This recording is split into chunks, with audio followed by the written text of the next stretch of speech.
Ең алдымен ноутбугымызға арнайы SketchUp бағдарламасын жүктеп аламыз.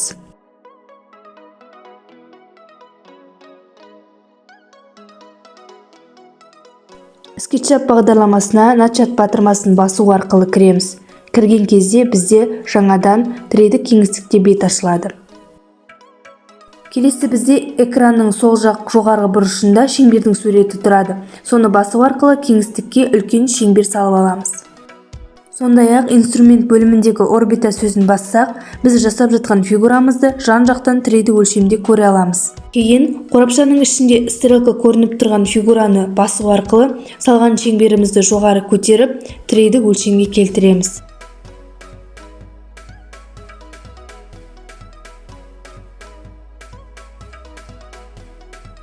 Содан кейін бірінші салған фигурамыздың үстіне шеңбер саламыз да, оны да 3D өлшемге келтіру арқылы көтереміз.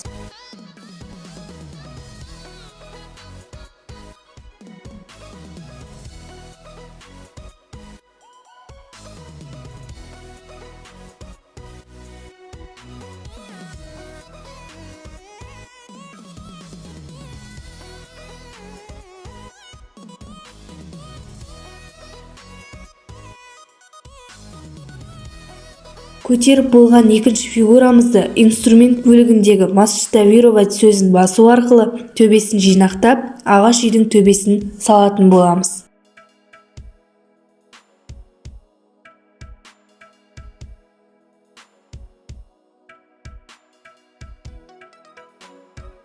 Және экранның сол жақ бұрышында тұратын доғаны пайдалану арқылы біз шаңырақты бейнелейтін боламыз.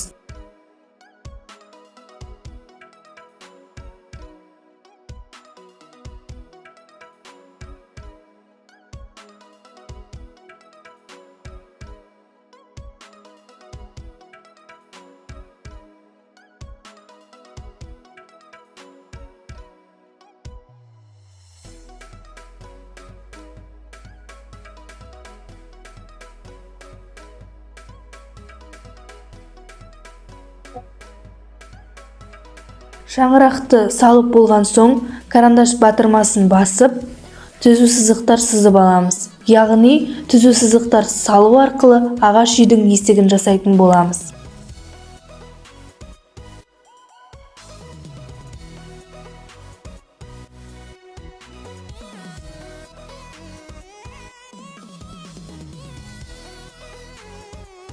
Кейін инструмент бөлігіндегі заливки деген батырманы басу арқылы ағаш үйіміздің керегесін, уықтарын өзіміз қалаған түске бояймыз.